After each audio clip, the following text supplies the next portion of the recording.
Welcome into Fantasy Baseball today on Monday, April 7th. I am Frank Stampfl, joined by Scott White and Chris Towers. Today on the show, it was a busy weekend. Every weekend's a busy weekend. Injuries to some big names, Blake Snell and Ketel Marte. You will need some replacements.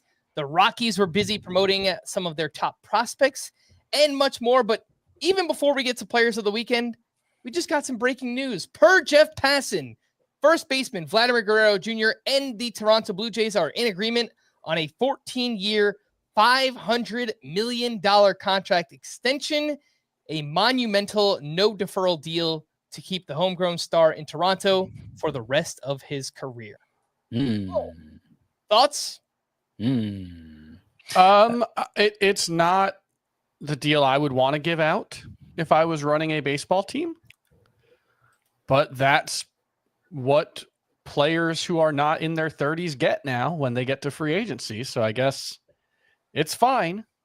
Star level players. 14 years, 500 million over 14 years comes out to a little under 36 million a year. Yeah. So I am surprised he got that much, but it is over a lot of years. So it's an extension. So that means this year doesn't count, right? 14 years after this one. I would assume that's yeah. So the last year of it is 2040. That sounds right. I just wanted to point that out. 2040. It'll be here sooner than you think. Yeah, I mean, that's a long time from now, but yeah, that's I don't know. Like if he plays like he did last year, it's probably a fine deal, but we've only got 2 years where he's played at that superstar level. So it's a It's a risk. It's just that he's a right-handed hitting first baseman. Yeah. You know, first baseman, we've seen the market suppressed for them in recent years, especially. But he can play third base, and maybe he will some. I don't know. And he's still only 26. Like that he will be in his 30s at the end of this deal, but it's not like you're giving it to an already 30-year-old. He's very, very young. He just turned 26. So I get it. I'm happy for him. And, I think there's a decent chance it looks pretty bad, but that's every contract. Yeah, especially the back half of that deal. But, it doesn't really change much for fantasy. Vlad Jr. staying in Toronto. Good news for Blue Jays fans, man, because they've tried for years to get the top free agent on the market. And so to keep one of their homegrown around, and obviously, Vlad is, I guess you could say, a superstar. Maybe that's up for question, but he is obviously a really, really good player. So happy for them to be able to keep him. Kyle Tucker will be an interesting talking point next offseason. He's going to be 28 years old, and he's already off to an awesome start. So that will be the star of free agency next offseason. Well, with that said, let's get into this weekend's action. Is this happening? It is! It is happening. What is happening? Who wants to go first? Let's go with Chris. You're up first. Jesus Luzardo is happening, and it's very, very exciting what we're seeing from Jesus Luzardo. It's not just that the fastball velocity remains up, although that's the primary thing that we wanted to keep an eye on early this season. He was down to 95.2 miles per hour last season, and the fastball got rocked. This has been the consistent theme throughout Jesus Luzardo's career. When he averages over 96 miles per hour with his fastball, he tends to be really good.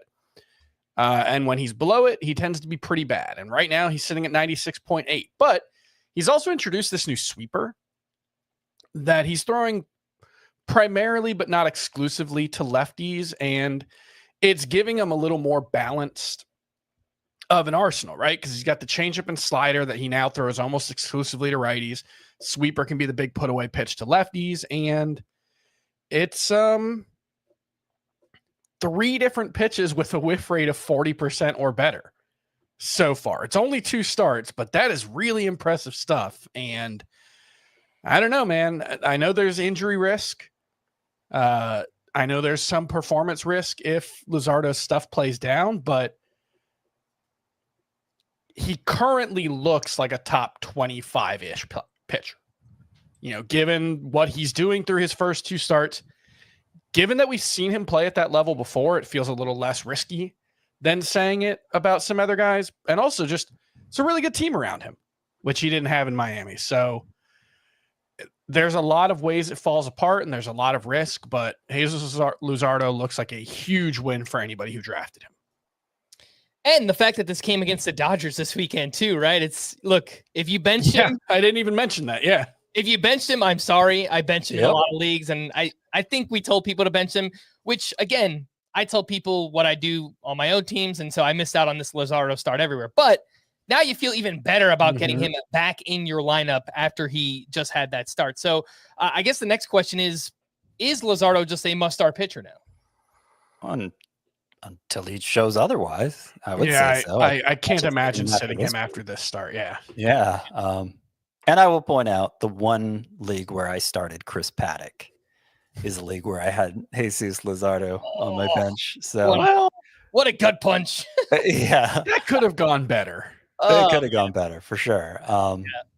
But you tend to overthink lineup decisions this time of year, especially. You're just kind of doe-eyed about everything and think it's all going to work out. You're Pollyannish.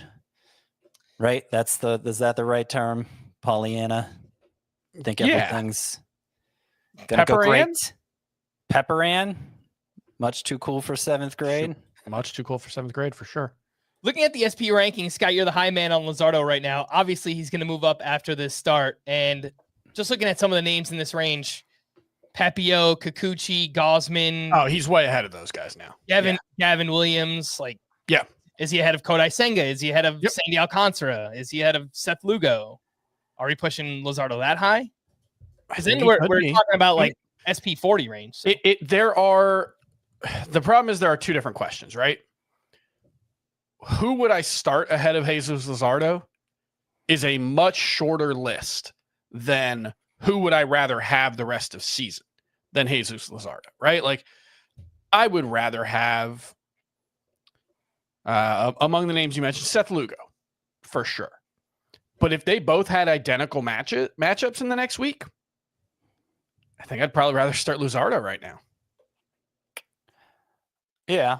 I don't know that I'd much rather have Lugo. I think it's a very close call, and sort of the depth of the league might factor into who I prefer. So that seems like the right range for ranking Luzardo. And that's similar to how we ranked Mackenzie Gore by the time the season was nearing, right? I don't know why Luzardo would be any different than that. Or at least that's how I ranked Gore.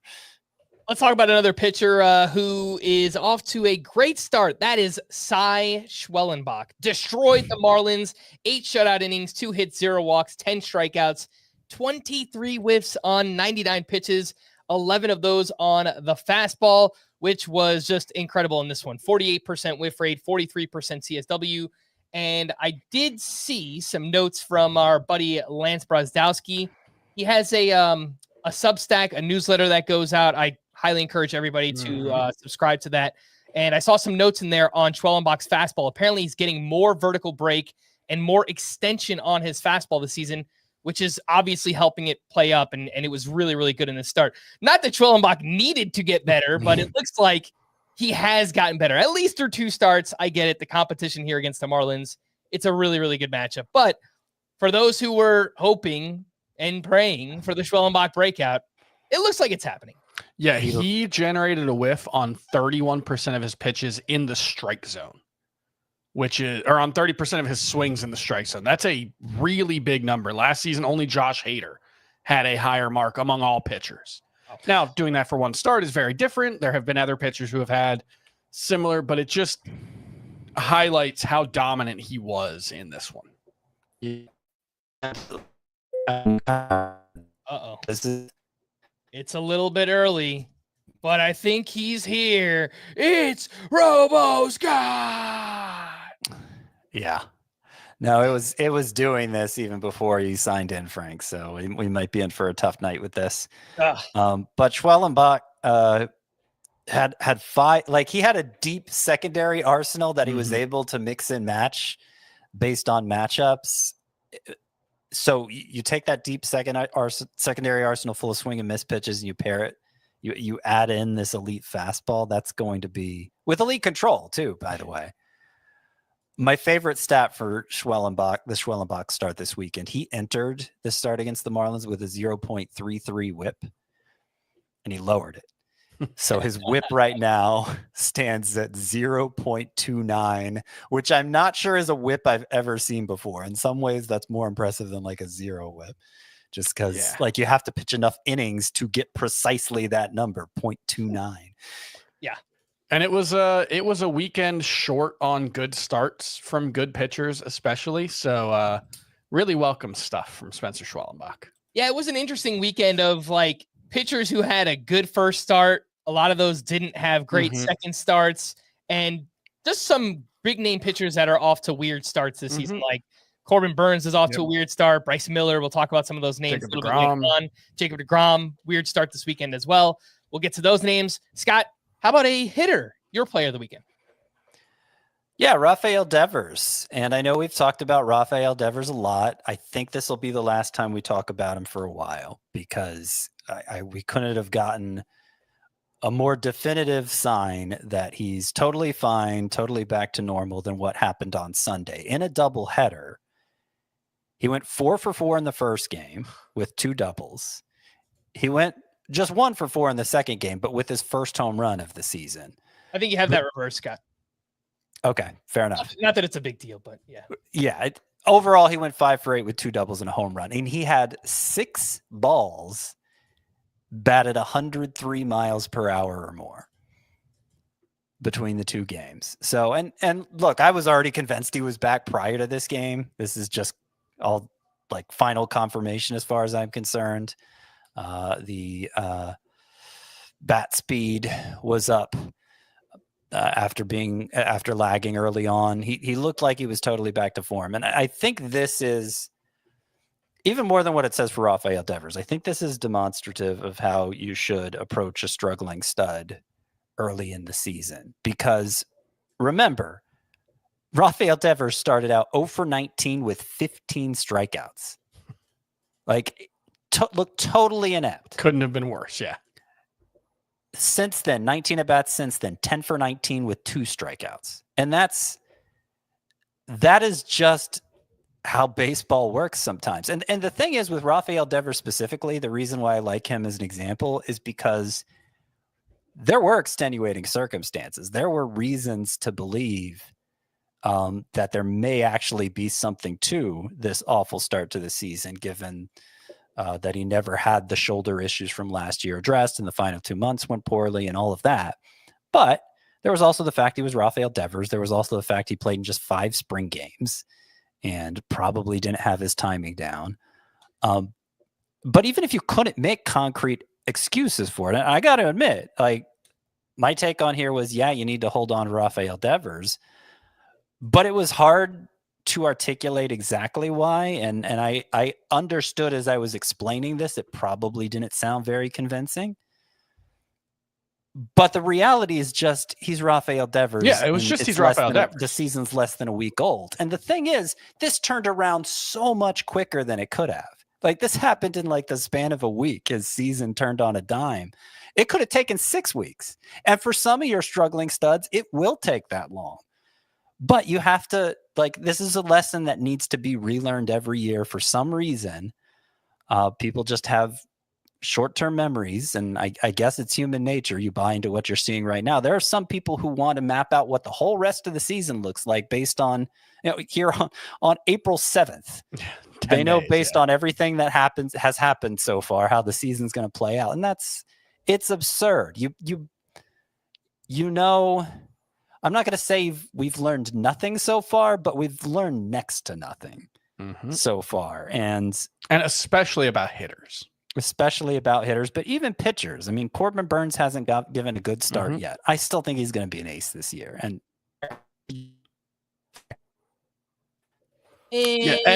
just I'll pick it up from there.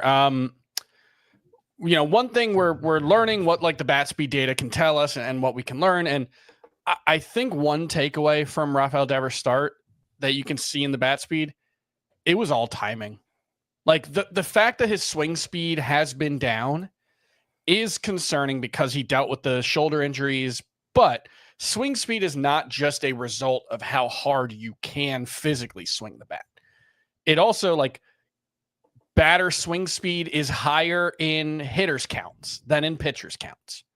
Like, right, guys, when guys are defending, they don't swing quite as hard. These are just some trends that we've noticed. And in Devers' case, his swing speed is down, but also the distance from which he connects with the ball has gone from 7 inches in front of the plate last year to right at the front of the plate, 0.2 inches behind the plate or in front of the plate, which means he's connecting with the ball deeper, which means he's late, right? Like he's trying to hit it out in front. He's not doing that right now. That to me suggests that he's just late on his swings and hasn't been able to get there. And now he's got a couple of big games under his belt. I mostly think Rafael Devers is just going to be fine. Yeah, and just in general for the Red Sox bats, I mean, it was a big weekend all around for them, and Rafael Devers wasn't the only one. Alex Bregman had a huge doubleheader, 4 for 9 with a home run and 6 RBI. His last 4 games, he has 9 hits, 2 homers, 7 runs, 10 RBI.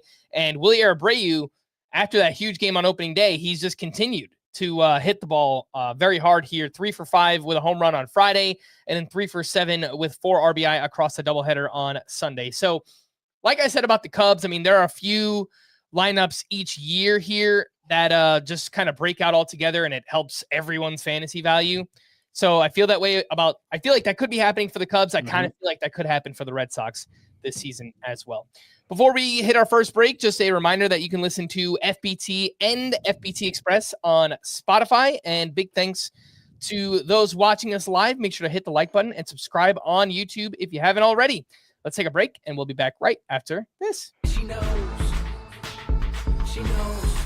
and I know she knows.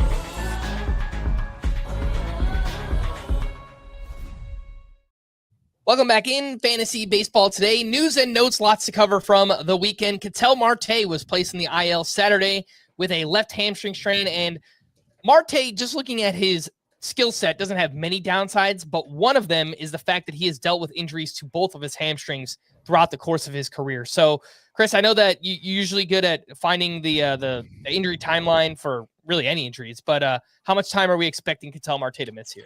I did not look this one up ahead of time. I would guess that you're looking at probably a month on average for a hamstring strain, maybe less, but it's it's usually either the minimum or a month plus, right? Like it doesn't really tend to be anything in between. So for hitters, the average days missed is 26 for hamstring injuries. Mm-hmm. The D-backs promoted Tim Tawa up to basically replace Ketel Marte as their second baseman. We spoke about him on our Saturday edition of FBT Express, which was just, in general, Scott, it was like really good timing because we spoke about a few names that either got called up this weekend or are expecting to be called up this week. So good on you for that. Tim Tawa, 25 years old, put up big numbers in the minors last year, 31 homers, 14 steals. I think he's just a name in the deepest of leagues for now. He's 3% rostered on CBS. If you're looking for replacements in much shallower formats, Jake Cronenworth, Otto Lopez are 2 second basemen that are on your sleeper hitters list for this upcoming week, Scott. And then some other names that are right around 70% rostered: Michael Garcia, Luis Rengifo, Tyler Fitzgerald. Yeah, I mean, Cronenworth sounds like the best of those, whether you're talking this week or beyond. And he's actually my number 1 sleeper hitter for this week, with the Padres having the second best hitter matchups and off to a nice start. OBP just below 400. Yeah, I do want to point out the fact that they didn't call Jordan Lawler up either suggests that Ketel Marte's injury is not that serious, or that they just really want to get Jordan Lawler more reps, which would make sense given all the time he's missed. But he has played, I think, started 2 games at second base and 1 game at third so far. So Tawa wasn't even in the lineup Sunday. He was in the lineup Saturday, but not Sunday. So I don't know that Tim Tawa is. I don't know that it's so much that, we really need to get Tim Tawa major league at bats. Yeah. Mm-hmm. Some names in deeper leagues, second base replacements here. Isaiah Kiner-Falefa, who I think we know who he is, but he's been running early on this season. Gavin Lux, who's been playing for the Reds, and Kyron Paris, who is the name we're going to talk a little bit more about later on. But he's kind of playing sporadically for the Angels, doing some really interesting things so far. So a name that you can look at in deeper leagues. We did lose some pitchers this weekend as well. Blake Snell placed on the 15-day IL due to left shoulder inflammation. He completed a bullpen on Sunday and then informed the Dodgers that his shoulder was bothering him. The Dodgers recalled Matt Sauer from AAA, but he's expected to pitch out of the bullpen. We'll talk waiver wire replacements later on, but have you guys seen or read anything about a timeline here on Blake Snell? I would assume they're going to do testing on Monday, but I haven't seen anything yet. Yeah, I don't think they can tell much when the inflammation's still raging. Yeah. Could you hear anything I said? Yes. I don't know that I'm going to make it through this whole podcast. It's just constantly glitching on me. We did have another pitcher go down. Nestor Cortez to the IL with a left elbow flexor strain, and he dealt with a similar injury towards the end of last season as well. Might explain why the velocity has been down. Apparently going for a second opinion, which is obviously never good news for a starting pitcher. I do wonder, given all the injuries the Brewers have dealt with, if this is a long-term thing, do they maybe give their pitching prospect Jacob Misiorowski a chance in the rotation? Well, that was another thing we talked about on the bonus Saturday episode of Fantasy Baseball Today Express, because he was mentioned in my prospects column this past week too. And he threw, I can't remember the exact number, but it was like 2/3 of his pitches for strikes in his first start, which is just one start. But that is what he needs to improve upon. And that's what will keep him from becoming a relief pitcher prospect instead of a starting pitcher prospect. So, well, I don't know what happened in the second outing. He didn't make a start. He's made one appearance out of the bullpen. He has 7 walks and 8 2/3 innings so far. Yeah, so it doesn't sound like it went well over the weekend. Yeah, so he threw out of the bullpen this weekend. Misiorowski, 3 2/3, no hit innings, 4 walks, 4 strikeouts. So yeah, he's got 7 walks in his first 2 outings here. But no hits. I mean, that's 1 hit allowed. Well, two that's the thing is he's stuff is next to unhittable, but just not enough strikes. Yeah. Jack Leiter also went on the IL with a blister. Patrick Corbin will take his spot in the rotation. Back to non-pitchers. Ronald Acuna will meet with doctors in LA in the coming days. He hopes to be cleared for a running program. He is, again, rehabbing a torn ACL to his other knee. Matt McLain was a late scratch Friday with a hamstring injury. Then he missed both Saturday and Sunday as well. Are you guys starting or sitting Matt McLain this week? I think I prefer to sit him. Yeah, I'd rather sit him if it's possible. Shohei Ohtani threw a 26 bullpen on Saturday, and he mixed in a few splitters for the first time since resuming his throwing program. Framber Valdez is dealing with some fatigue and a sore throat, so some kind of illness going on, putting his status in question for his scheduled start on Tuesday, which I believe was supposed to be against the Mariners. So that's a good matchup, and if he doesn't start that time, I assume he'll start over the weekend, so I think you're still okay putting Valdez in the lineup this week. This one stinks. Ivan Herrera placed in the IL with left knee inflammation. Obviously, he was off to a great start. His teammate Pedro Pajes will start in his place and is worth a look in some of those deeper 2-catcher leagues. But if you play in a 1-catcher league, possible replacements Gabriel Moreno, Ryan Jeffers, Keibert Ruiz, Hunter Goodman, and Sean Murphy, 34% rostered, expected to be activated this week. Who do you guys like from that group there? Moreno, Jeffers, Ruiz, Goodman, Sean Murphy. I think I like Moreno the most still, but Goodman's not far behind. Hunter Goodman has started every single game for the Rockies this year, whether mostly a catcher, but some at DH. And he's typically batted cleanup for them too. Obviously, a lot of power potential for Hunter Goodman. Is he going to make good on it and deserve the at-bats he keeps getting? I can't say that for sure. It's obviously somewhat unproven at the major league level, but if in a 1-catcher league, I would take a shot on that upside probably. Points league, maybe Moreno instead because the plate discipline, especially the strikeout rate being so low. Sean Murphy is much more available than both, and he is coming back. Though I will point out they're keeping Drake Baldwin around too. They sent Chadwick Trump. They actually DFA'd him. So Baldwin's sticking around, and that might cost Murphy some at bats. I presume it would. I doubt Baldwin's going to be a true number 2 catcher, given his prospect standing. And he's like, I understand the numbers look bad. He only has 4 hits, batting. Yeah, the batting average is low, 154. But he's had some of the worst luck of any hitter. I would imagine he has like the biggest ex-WOBA minus WOBA in baseball. Yeah. That was Drake Baldwin that we were just talking about. Again, Sean Murphy expected back this week. So if you were stashing him in those 2 catcher leagues, you can get him back in your lineups. Let's get back to the Rockies here. And they plan to promote Zach Veen for his major league debut on Tuesday. Over the weekend, he had a 5-hit game at AAA with a home run, 2 doubles, 10 total bases in that game. I don't really understand what the Rockies are doing, but I'm happy that they called Zach Veen up this early in the season. Not going to complain about it. He's 24% rostered, and I think any leagues with 5 outfielders, you should be looking to add Zach Veen. Yep.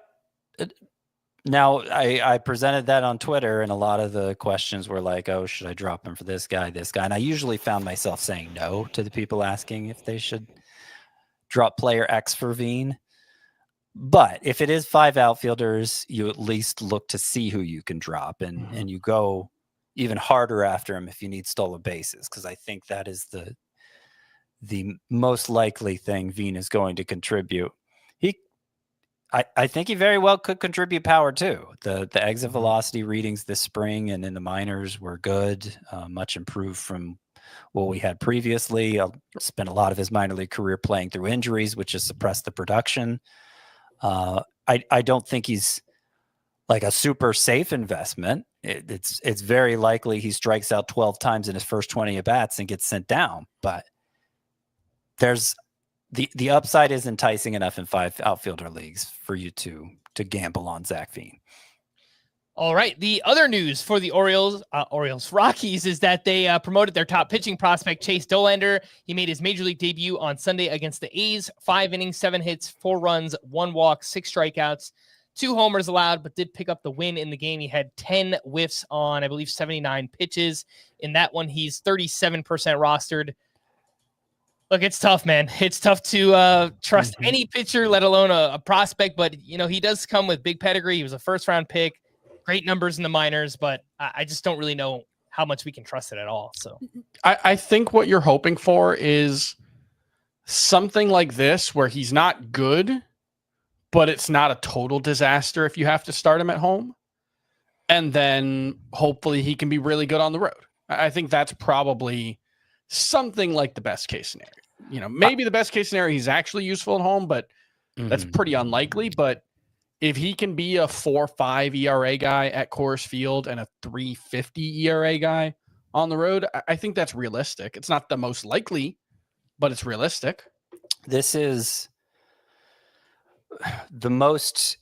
might be the most interesting pitcher the Rockies have ever had, frankly, Chase Dollander. Since that big offseason when they brought in Mike Hampton and Darryl Kyle and just tried to address the pitching problem by throwing a bunch of money at it. This is the most interesting pitching development for the Rockies. They have had big prospects before, John Gray, but Dollander specifically, it has such an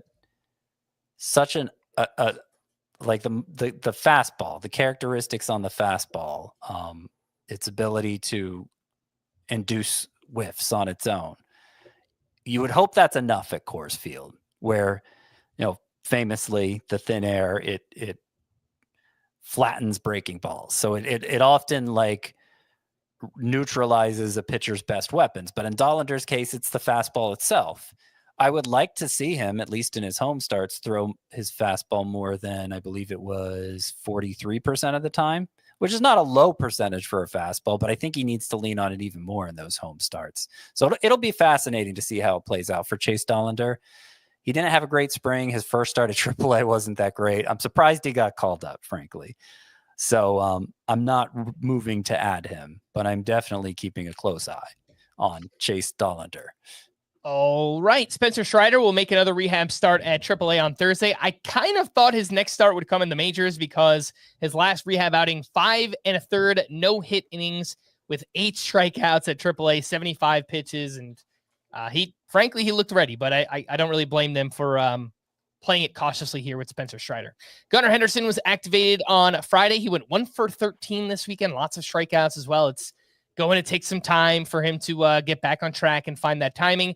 Victor Robles expected to land on the IL. He took an awkward leap into the netting in right field and messed up his, it sounds like, shoulder. Yeah, it looked like wrist/arm, but it was shoulder, yeah.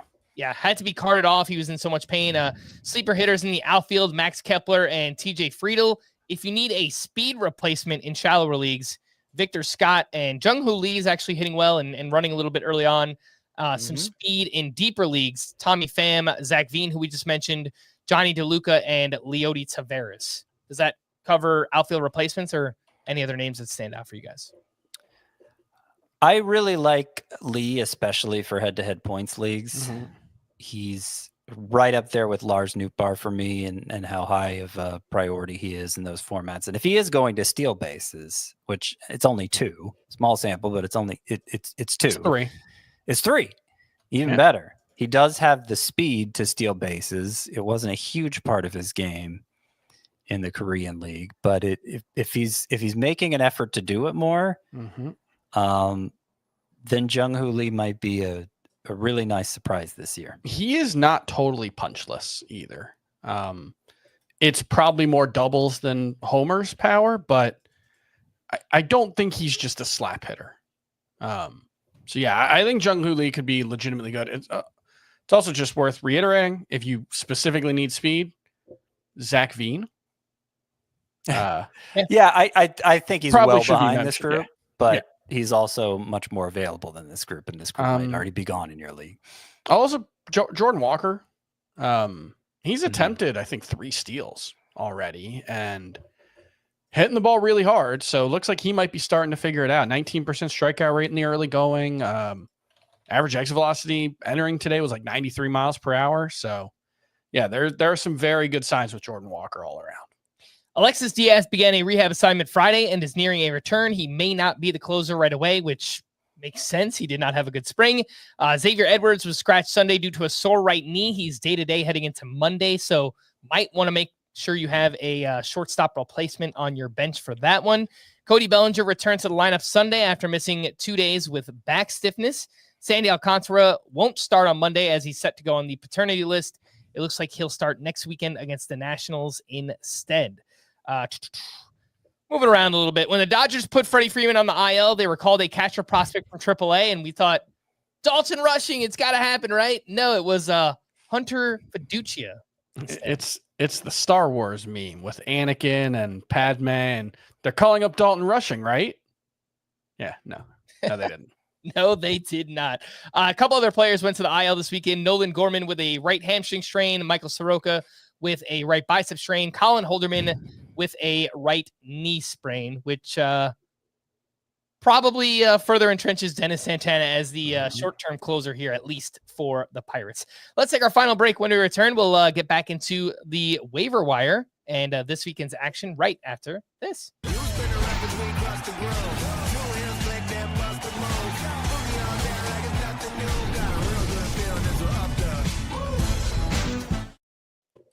Welcome back in Fantasy Baseball. Today, we'll talk waiver wire pitchers. You might need replacements for Blake Snell, Nestor Cortez, Jack Leiter, depending on the size of your league. And before we even get into like names that are less available,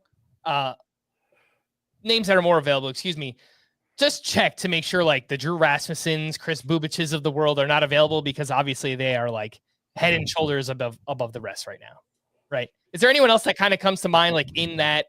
I mean, I feel like it's those two, Chris Bubich and Rasmussen, but is there like anybody else that's kind of in that a similar tier with those guys? I don't think Max Meyer's far. I don't think Jordan Hicks is far from those two. And they would be more available, I'm sure. Yes. Yeah. But yeah, Bubich, they're both right around 50%. Let's in a world where they're all available, not surprised to hear me say it, but Chris Bubich, I agree. I think is far and away the number one. Like he's kind of reminding me of Cole Reagans right now, though, because he dominated in that first start. He dominated with his fastball. Most of the whiffs came on that pitch, but that's not even like that wasn't even the main selling point for Kris Bubic. And here in his second start, 8 on the changeup, which is more what we're expecting to see. He also had a slider and a sweeper that got a fair amount of whiffs themselves. So like he has several weapons to work with in terms of missing bats. And I think the upside is very, very high for Kris Bubic. I agree. Yeah, Bubic 77% rostered, and Drew Rasmussen. You know what? Both of these guys are RP only, I believe, to start the season here. So Rasmussen, I believe, is right at 72%. So, if you play in a points league, you'll have to use those guys in your RP spots, but they will gain SP eligibility after they make 5 starts. A couple other replacements here. Go ahead. I don't think Drew Rasmussen is like ahead of Max Meyer. I think Kris Bubic is clearly ahead. And then I think like if the SPARP eligibility doesn't matter, I think Max Meyer and Jordan Hicks are right there with Drew Rasmussen personally. I feel like Rasmussen has the safest floor, but I mean, you bring up a good point. How often is he going to go 6 innings? Mm-hmm.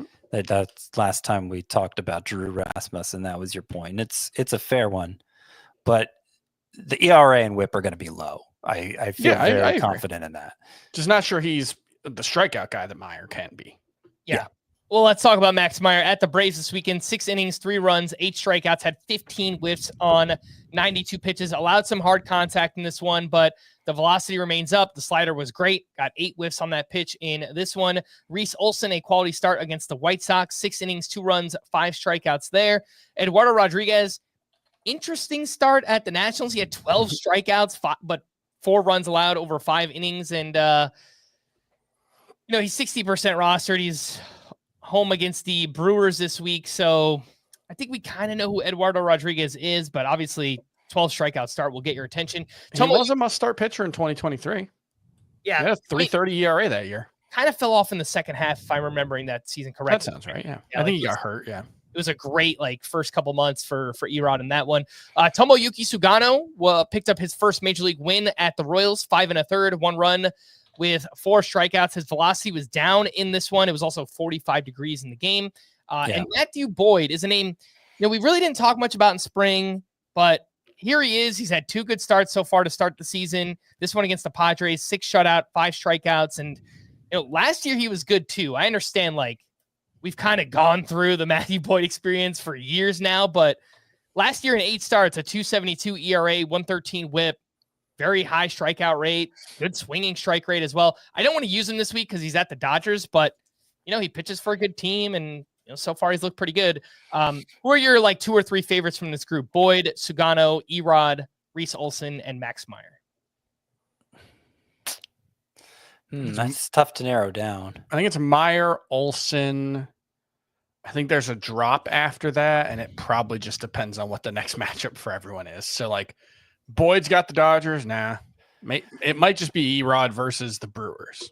I think I'm definitely higher on Sugano than you are, because I think Sugano, I'm not as confident in the ERA and WHIP as I am for Drew Rasmussen, but I think I'm expecting a pretty similar stat line for those two. So it'll be less than a strikeout per inning, but in Sugano's case, I think you will see him work into the 6th inning pretty often with a good offense backing him. And I don't ever, how rostered is Sugano?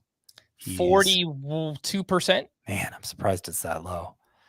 I think it'll climb to 80 by the end of April, and it will never see a drop below that again, is my expectation. I mean, Meyer, I think Max Meyer clearly has the most upside.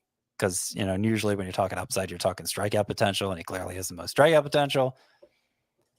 But he pitches for the Marlins. Yeah, I mean, this start was a good example. He was good, quality start, 8 strikeouts in 6 innings against the Braves. I know the Braves have not been great so far, but I think this is a good lineup. But then Marlins get shut out, and the bullpen allowed 7 more runs in the final 3 innings of the game. So it's just really bad around him.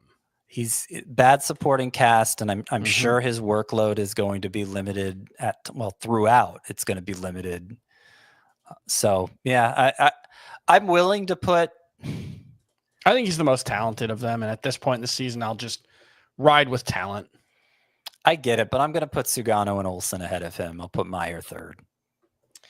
All right. A couple other names here who I don't really trust the talent, but they do have good matchups this week. Tyler McGill is home against the Marlins, and Mitchell Parker is also at the Marlins later this week. And they both have pitched well so far this season, but I do like the matchups. What do you guys think about All McGill? right. We get it. We get it. We can stop picking on the. Sorry. There are other bad lineups in baseball. We don't have to pick everyone against the Marlins. I think Miguel's a lot better than Mitchell Parker. I don't think there's much there with Mitchell Parker. Miguel has like actual decent stuff. And I think he could absolutely have a good start against the Marlins. I'm trying to remember. Isn't there, because Tyler McGill, we've been down this road with him a few times before, where it's like, maybe Tyler McGill's something, and then he doesn't become something. Yeah. He's got like a good fastball with big extension. I think that's the biggest thing with him. He's changed his pitch mix this year. He's ditched the cutter, which he used around 15%. That's it. And he doubled his slider and sinker usage so far this season. Yeah, his cutter got crushed, and so I'm happy to see Tyler McGill go away from that. But it's a lottery ticket, but like a lottery ticket with a limited ceiling, I would say. Some names in deeper leagues. Andrew Heaney got his revenge against the Yankees. 7 innings, 1 run, 10 strikeouts, had 16 whiffs on 100 pitches, and just changed things in this start. I mean, he introduced a different curveball, it looks like, that was like up in velocity, and it had 6 whiffs, and it looked really good in this one. And he also threw 7 sinkers and 4 slow curves. That's how they were classified on Baseball Savant. So an interesting start, obviously a good one for Andrew Heaney. Martin Perez was really good once again at the Tigers, 6 1/3, 1 run with 4 strikeouts. He's also Martin Perez. And Tyler Alexander pitched well against the Reds on Friday, 5 2/3, no hit innings with 6 strikeouts. Deep league names here, but any interest in those 15 teamers? Heaney, Martin Perez, Tyler Alexander. Yeah, I mean, at the risk of oversimplifying, Andrew Heaney's had 21 10 strikeout games in his career, I believe was the number I saw. After how many of those did he become a must-start pitcher? There was that stretch in LA. That's pretty much it when he got to the Dodgers. Other than that, it's been, Andrew Heaney had a good start, and we know how this ends. It's not a great supporting cast. It's a bad bullpen behind him, too. I think he's just a streamer, and at Cincinnati, it feels like playing with fire. Mm-hmm. All right, fair enough. Let's do the Dropometer I have 3 starting pitchers here on the list. Walker Buehler allowed 5 runs over 5 innings against the Cardinals. It's only 2 starts, really small sample, I get it. But other starting pitchers are emerging on the waiver wire. He's got an 8.68 ERA and a 1.61 WHIP. What is the Dropometer for Walker Buehler? 8. Yeah, that feels right. Like, so I don't know. The Mendoza line, right? I was talking to Scott before the show, but this is how I'm mentally modeling pitchers in my head. The Mendoza line, 200 for hitters is like barely acceptable. I'm introducing the Walker Buehler line in my pitcher rankings, where every pitcher who has anything interesting going on goes ahead of him. And then if you're below Walker Buehler, buddy, we got problems.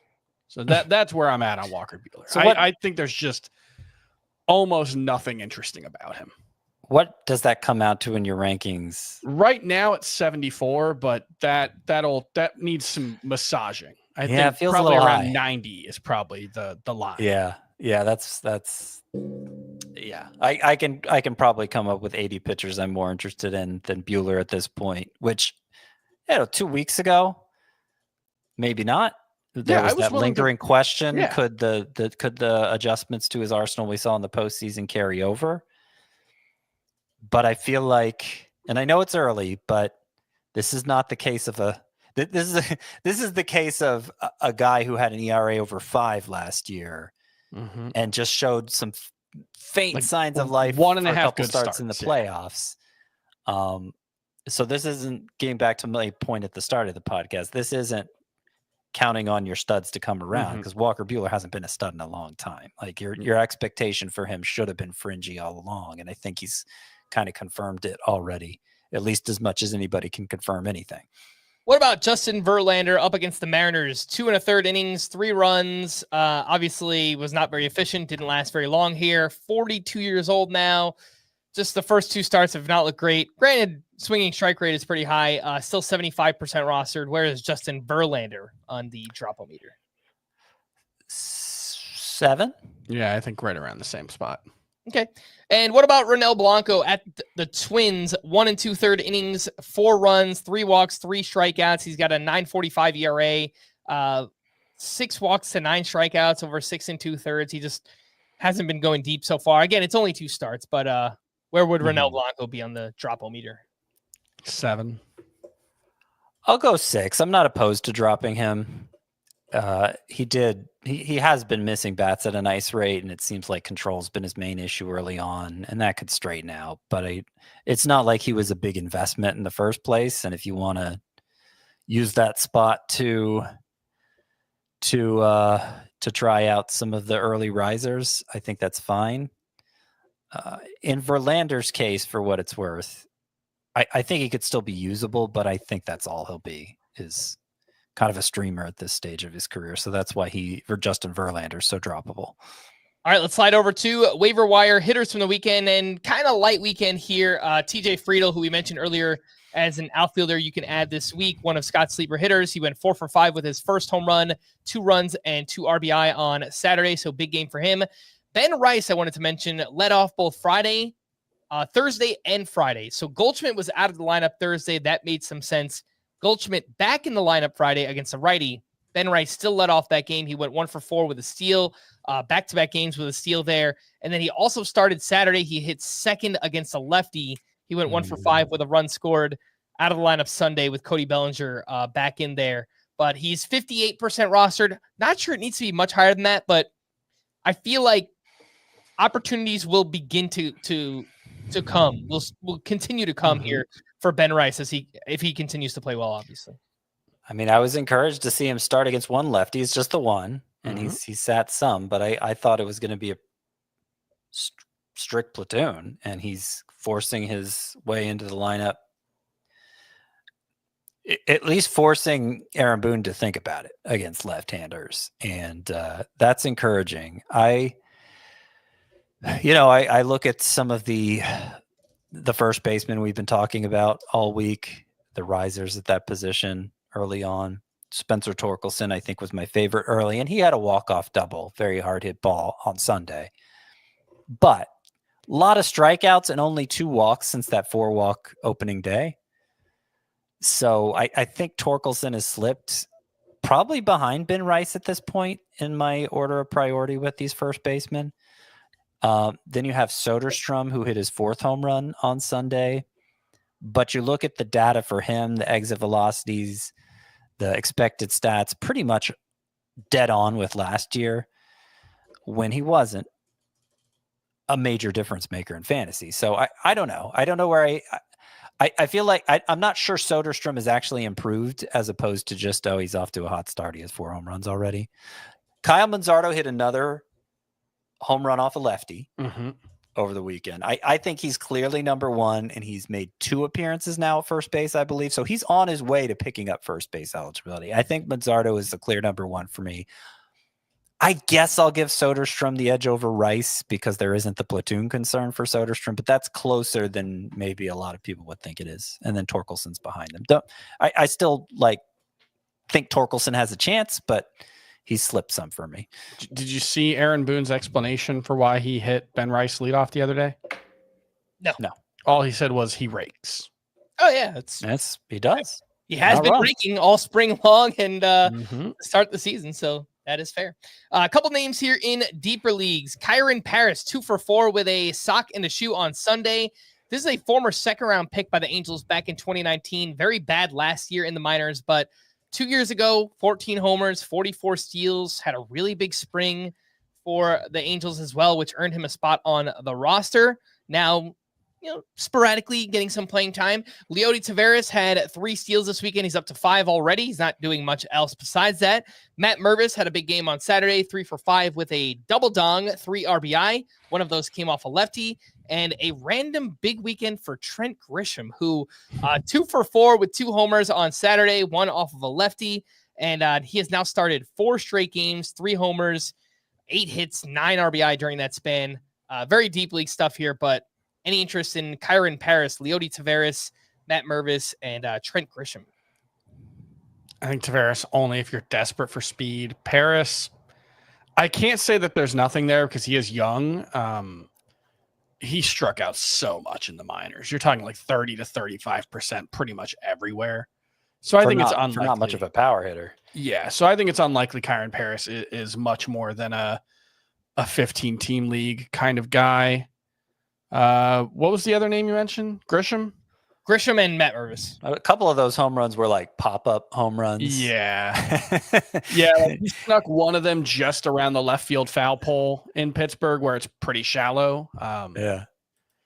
Mervis, I think, is probably the most interesting of these 4 just because he does have the relatively big AAA minor league track record, but I think he's probably just an NL only guy too. All right. A couple other hitters here to talk about before we get back into pitching. Your concern with Dylan Cruz, where we at? 2 for 4 with a steal on Sunday, but he is now 3 for 29 with 0 extra base hits. He's got 13 strikeouts to 1 walk, a 43% strikeout rate, lots of ground balls early on. Somebody asked me this weekend the possibility of Dylan Cruz getting sent down, and I don't think possible. It's very likely to happen, but man, if he continues to be this bad, like, anything is possible. Yeah. Well, I mean, I would think it's less likely after the weekend. He didn't strike out as much. He had the 2-hit game. So hopefully he's trending up. I don't think tomorrow's when the Nationals decide to send him down. But it was a really ugly start, obviously. And because he is so early in his career, he doesn't have that track record in the majors. Even the time he was up last year, it's not like he contributed much. Some of the underlying signs were encouraging. Mm-hmm. It's definitely within the realm of possibility. It's not something I was expecting to happen with Dylan Cruz. That was one of my arguments for drafting him, actually, is I feel like he's very secure in his role. And he still may be. He may, this weekend may be the start of the turnaround, and it just becomes a distant memory, all the strikeouts early on. Remember, 5 of those strikeouts came in 1 game. I believe that was the first Jesus Luzardo start. So that adds a little more perspective to it, too. I think he's going to be okay. Somebody asked me, that was one of the options somebody brought up on Twitter to drop for Zach Veen. Should I drop Dylan Cruz? And it was like, no, I still think Dylan Cruz is much more likely to be an impact player for you this year, but he needs to turn things around for sure. Yeah. 3 hitters who are off to a nice start. Bryce Terang had a home run on Friday. He had a steal on Saturday. Had 2 more hits on Sunday. He is batting .325, 2 homers and 2 steals so far through 10 games. Logan O'Hoppe has homered in 4 straight. He's got 8 hits and 8 RBI over that 4-game stretch. And Nico Horner is running wild. Last 6 games, 10 hits, 6 steals, 6 runs scored. Overall, he's batting .361 with an .814 OPS. Only 9 games.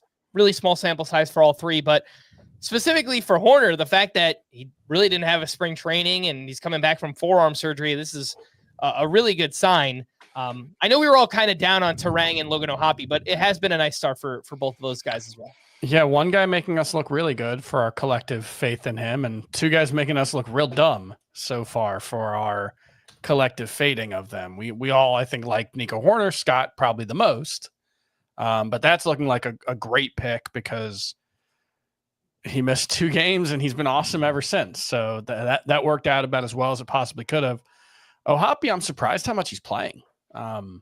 He has started 7 of 9 games so far. 4 straight games with a home run. I would guess his line through the first 3 or 4 of those games was pretty bad, but hey, that's what we're at. Yeah, I've swapped out all those 2 catcher leagues where I drafted d'Arnaud as with my last round pick to be my second catcher. I've swapped him out for Pedro Paz now. Yeah, that makes sense. And then Terang, I don't buy it. Like, I don't buy this being a workable approach for him. His strikeout rate is way up. 28% in the early going. He is swinging the bat harder. It's still a well below average bat speed, but he is up from 66.2 miles per hour last year to 69.3, which does help explain why he is hitting the ball harder. 94 mile per hour average exit velocity is actually stunning for Bryce Terang. His max exit velo is a little bit up, but it's still pretty low. I would guess it's career high though. He's already set a career high for max exit velo by a mile per hour and a half. I would guess that the increased strikeout rate probably would make it all a wash if what he's doing is sustainable anyway. I think he's still likely to be a well below average hitter overall, who you're only really rostering for steals. But it's nice to see a hint of upside from a hitter who we really didn't have much for. All right, let's get back into pitching and weekend recap. We're going to go a little bit longer here. Pitchers who had great first starts and then bad second starts. So Spencer Arrighetti in this one, the fastball was really good, but didn't have anything else. Yeah, did not have anything else working here for Arrighetti. Jordan Hicks, 11 hard hits. I think when you throw the sinker that much, you could be prone to starts like this. Brady Singer gave up some hard contact as well. Another guy who relies on that sinker quite a bit. Taj Bradley, 4 walks and 2 homers. That's just like, this is how bad Taj Bradley starts usually go. It's questionable control, and, he is a fly ball pitcher. And Nick Pivetta, the fastball was good in this one, but secondaries were kind of questionable here against the Cubs, which, again, is looking like one of the tougher matchups in baseball so far for pitchers. But anything else you guys wanted to add on Pivetta, Taj Bradley, Singer, Jordan Hicks, Arrighetti? Bad second starts this weekend. Yeah, I mean, you could sum it up with just that's baseball, and it's one start, and at least we have a good one in the bank already to see what the other side of the coin is. But I can, at least specifically for Arrighetti, he was pitching in 38-degree weather.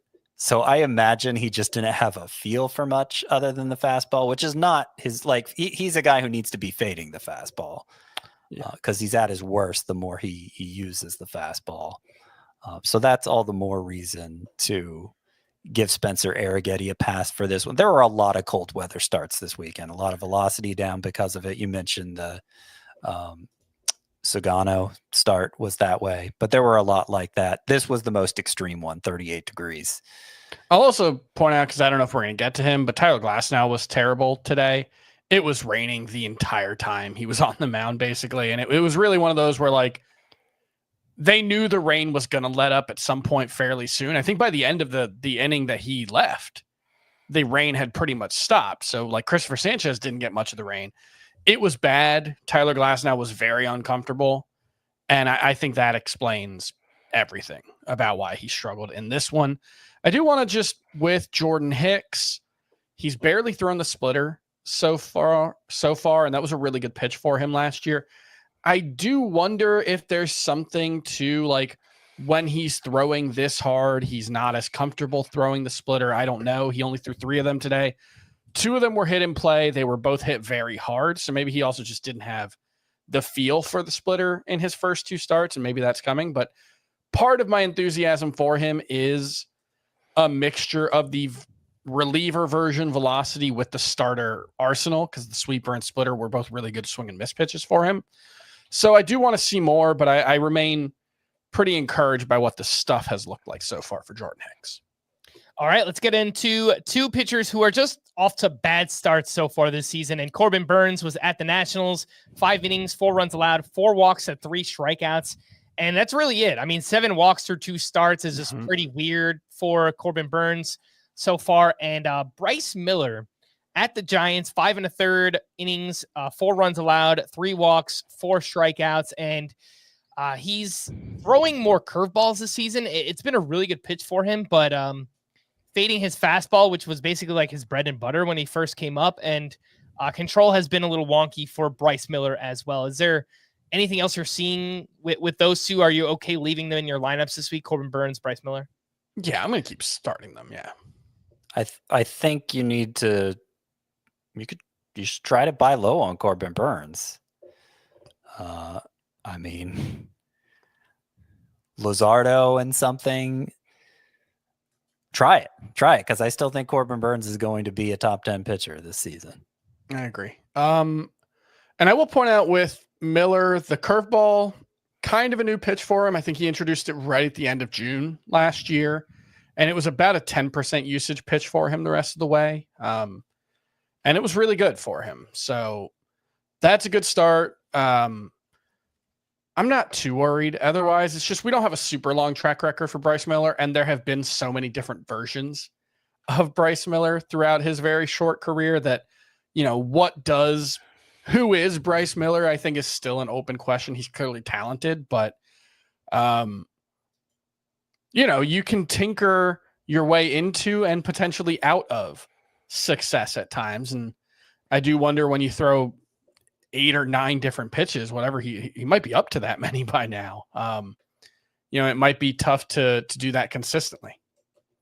All right, pitchers who are off to weird starts. And the first group includes Kevin Gausman, who had 0 strikeouts against the Mets this weekend. And he's got only 4 strikeouts to 3 walks through his first 2 starts of the season at the Red Sox. Pretty tough matchup. Gavin Williams at the Angels, 3 innings, 4 runs, 2 of those earned, 3 walks to 5 strikeouts. First start wasn't great either, obviously, after the really nice spring there for Gavin Williams. Bailey Ober, first start was terrible. Totally get that. And then here, 4 innings, 1 run, 5 strikeouts. Believe that was one of those cold weather starts for Bailey Ober, but just inefficient, 84 pitches over 4 innings. And then Roki Sasaki, better in this outing, but still limited at the Phillies. 4 innings, 1 run, 4 strikeouts, only threw 68 pitches, and only 60% of his pitches 4 strikes. So kind of weird starts for all these pitchers. Really, the main question is, are you okay starting them? I have the matchups listed for all these guys, but what do you think about like Gausman, Gavin Williams, Bailey Ober, Roki Sasaki for this week? I still view Bailey Ober as must start. I think so too. The one thing I'll mention with Ober is at the Royals, 10 career starts, 6.50 ERA, 1.40. Yeah, weren't his 2 bad starts against them last year? I think Both so. of them Yeah. were? That sounds right to me. I think in shallower leagues, if you can get away from it, I would try to with Bailey Ober. Let me double check that they both were, because they may just have his number if that's the case. I know for sure the opening day start last year was against them, and that was like 2 of his worst starts. The second one was against the Braves last year on September 7th of last year. But he did have a 6-run. He did have a 6-run start with 5 innings against the Royals earlier in May. I don't think they have his number. I think it was just. I think it was just bad. It just happened that a bad Ober start lined up against them. So I will say, as a general rule, Bailey Ober is, I think, clearly the best of this group, and the only one I think you just don't really think about matchups with. And I think I'll apply that here. Everyone else, I think it's just a matchup play. Yeah, I've been very disappointed with Gavin Williams, especially so far, or just not seeing him get whiffs on much of anything, fastball or otherwise.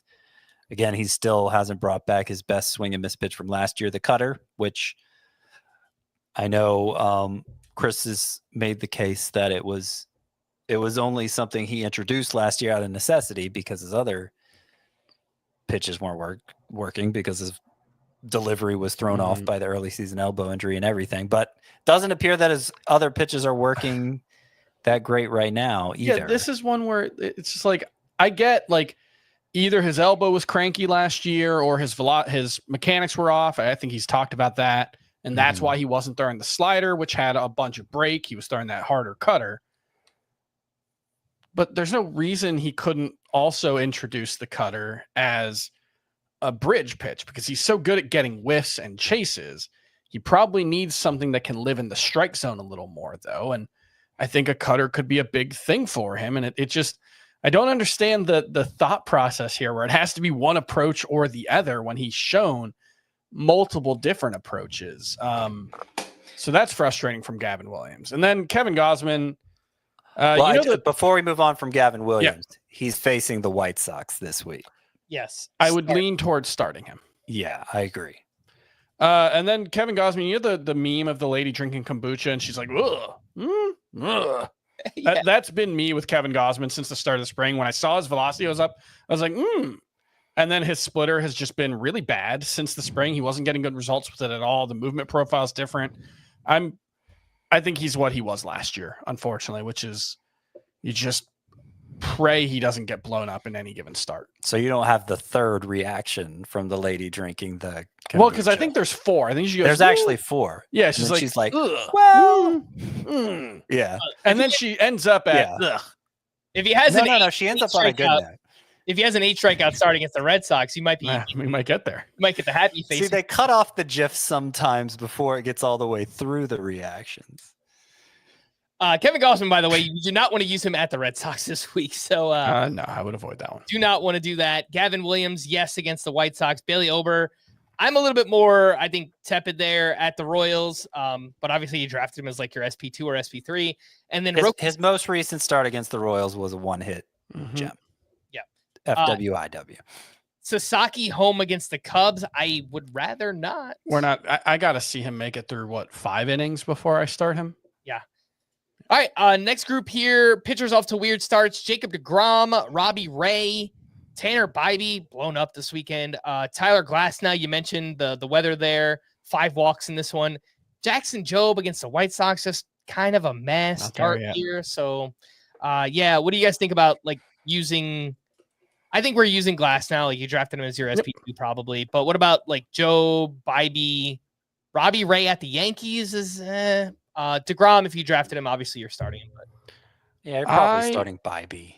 I lean towards starting Bybee. I lean towards starting Ray. I'm starting DeGrom. Look, you don't know how many starts you're going to get at Jacob DeGrom. You got to start him. But I do like at some point think we need to circle back to are we sure Jacob deGrom can still be dominant throwing 2 miles per hour lower question? Because like the whole fantasy community kind of just slid right past that. We saw he was throwing lower and we're like, good news. And it's like, well, no, every other pitcher in the world throws 2 miles per hour lower. And we're like, this will probably impact their performance somewhat. He won Cy Young's throwing at the velocity he is now. Sure, but that's why 7 years ago. Also, this is the one start where he hasn't looked dominant between regular season and spring training. So I think we're far away from asking that question. I think it's just worth asking. Okay. Jacob deGrom, by the way, at the Mariners this week. So yes, so starting. Yeah, absolutely. Very clearly have him in your lineup for that one. Jackson Jobe at the Twins. Like if you want to use him as a SPARP in your RP spot, but in a Roto or Categories league where he's just an SP start for you at the Twins, I don't think so. Not based on what we've seen so far. I'm not dropping him, but I'm not starting him. He's got can we get 1 double-digit whiff rate with whiff game first? Yeah. At the risk of having another Chris Paddock level disaster, I think I'd start Shane Smith over 1 start Jackson Jobe in our RP slot this week. In a points league, I think that's fine. Yeah. All right. Well, quickly wrap up with some leftovers here. I've got a bunch of hitters here. Was there any hitter performances that we haven't mentioned so far that you would like to mention quickly? I do just think the Kerry Carpenter one, like he's putting up, well, his overall numbers are actually, his top line numbers are not very good. His underlying numbers, I think his average exit velocity is like 96 miles per hour right now. And he has started every game since sitting out opening day or coming off the bench on opening day. They haven't faced a lefty starter since then. So that explains that. I think he's still a true platoon, and he's just gotten a little bit of luck there. That's the biggest one. Lawrence Butler hit his first home run Sunday, but he's looked great for not having many home runs. His strikeout rate this year so far is 11.4%. Actually has more walks than strikeouts. If he's doing that, I don't think he's going to do that all year for what it's worth, but if he's keeping that strikeout rate at or below 20%, it's going to be a real good season for Lawrence Butler. And then Jacob Wilson doing a lot of what we hoped he would. He's only struck out like twice, I think, or maybe 3 times. You're never going to get very good quality of contact metrics, but he does seem a little more geared for getting to power than Luis Arias. So I think, it could be 10 plus homers and a 300 average at a best case scenario, which is pretty interesting. And then Corbin Carroll hasn't stolen a base yet.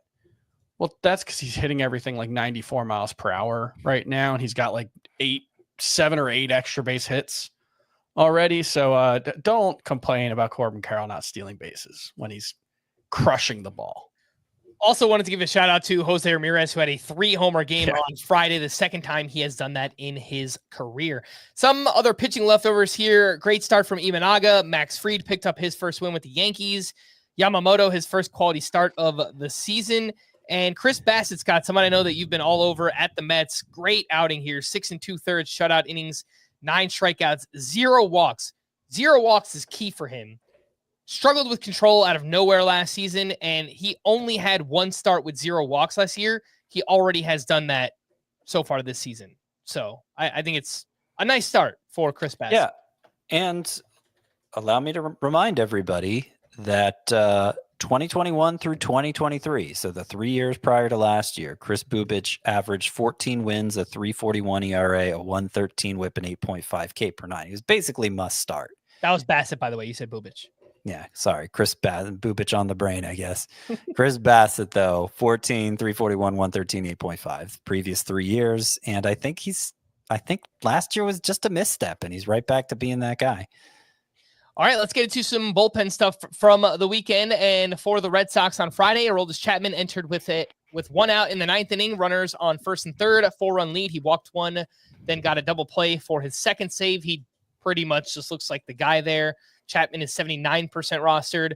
For the D-backs on Friday, A.J. Puck entered in the 8th inning with a 2-run lead, facing 9-1-2 in the Nationals lineup. They had 2 lefties up, C.J. Abrams and James Wood. He gave up a hit, but nothing else. And Justin Martinez got the 9th inning and picked up his first save of the season.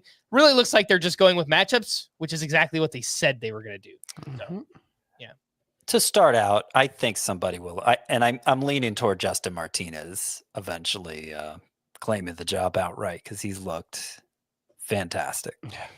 Let's talk about the Phillies. This thing with Jordan Romano is not going great. On Friday, he got the 9th inning with a 3-run lead. He gave up 2 runs on a hit and 2 walks, but picked up his first save. And then on Sunday, he started the 7th inning with a 2-run lead, facing 9-1-2 in the Dodgers lineup. You can argue maybe that's, highest leverage spot against that part of the Dodgers lineup. But he gave up a single, walk, RBI double. He was replaced by Orion Kerkering. And later on in the game, Phillies retook the lead, and Jose Alvarado pitched the 9th inning and picked up his second save of the season. I would say overall, this was probably a net negative weekend for Jordan Romano. Oh, big net negative. Yeah, I think he might be done.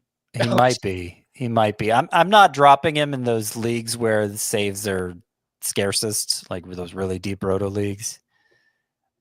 But I am dropping him in shallower leagues, Jordan Romano, and I'm definitely prioritizing Alvarado over him. I think maybe this is finally the year for Alvarado, as often as he's been teased as a closer in waiting. I will say, just because they never seem to land on one guy, especially if that one guy is Jose Alvarado, in deeper leagues, put in some flyer offers on Orion Kerkering. He's looked good. I would imagine they've got to change up the hierarchy, and I would think he's going to move into the 8th inning spot if Romano can't be trusted. And yeah, his velocity was down like 2.5 miles per hour in this one from his previous outing, I think, which was already down. So yeah, I think the Romano experiment might have already come to an end. Not like officially, but in our hearts. It was that was the game today was on the colder side. It was 56, but yeah, not good. For the Rangers, Luke Jackson picked up 2 more saves. He's now up to 5 saves total. He's 56% rostered. So still out there in some shallower formats. I think that's a pretty clear Jordan Romano for Luke Jackson. You can make that swap if he's available in your league. For the Pirates on Sunday, skipping down, Dennis Santana got the 8th inning with a 3-run lead, facing the top of the Yankees lineup. He retired them in order. And then it was lefty Ryan Barucki who got the 9th inning with a 3-run lead. He gave up 3 runs exactly on a walk and 3 hits. And Pirates eventually won the game in extras. But well, at least they won. Yeah, Santana does look like the highest leverage reliever for them right now. For the White Sox, there's a whole bunch of stuff that happened here on Sunday. I'm not going to read it all off. What you need to know is that Mike Clevenger entered in the 7th inning.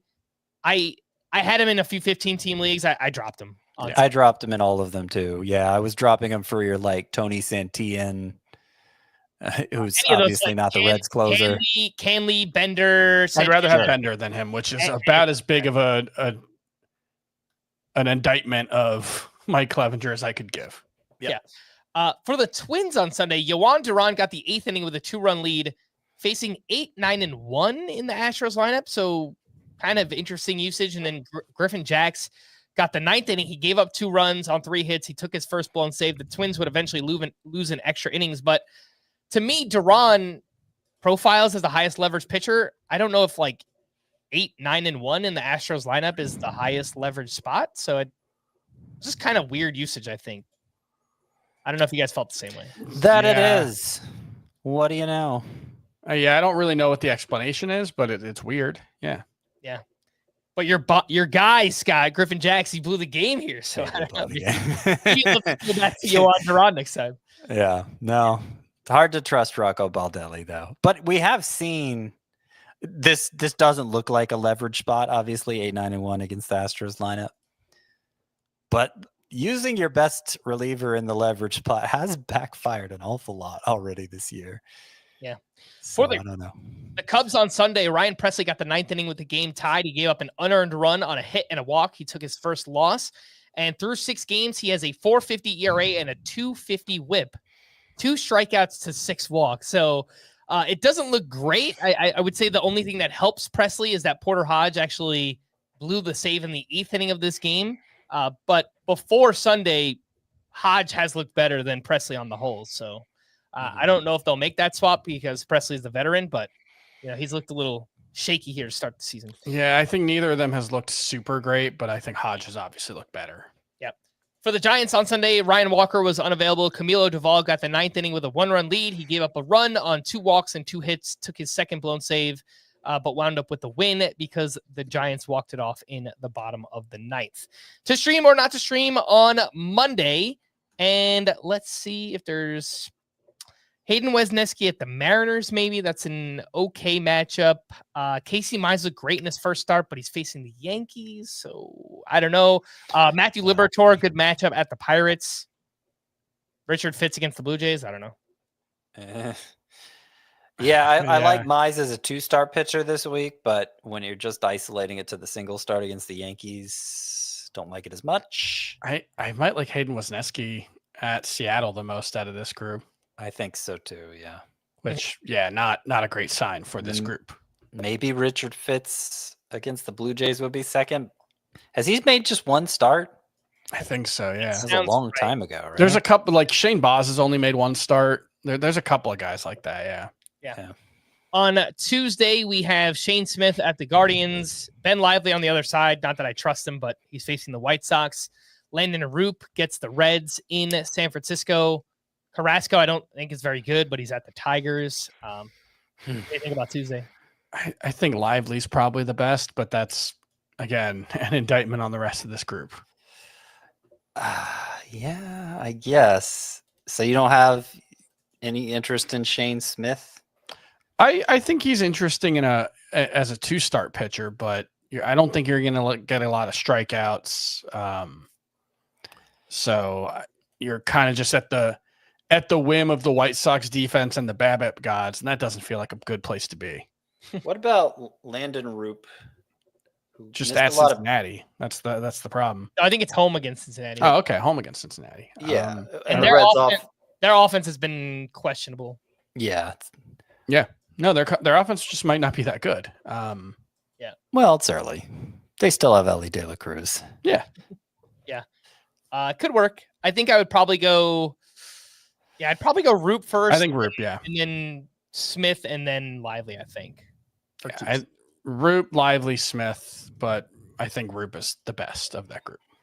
All right, we're going to wrap there for Scott and Chris. I am Frank. Thanks as always for tuning in to Fantasy Baseball today. Please make sure to follow and leave a 5-star rating on Apple or Spotify, and we will be back again tomorrow. Bye-bye.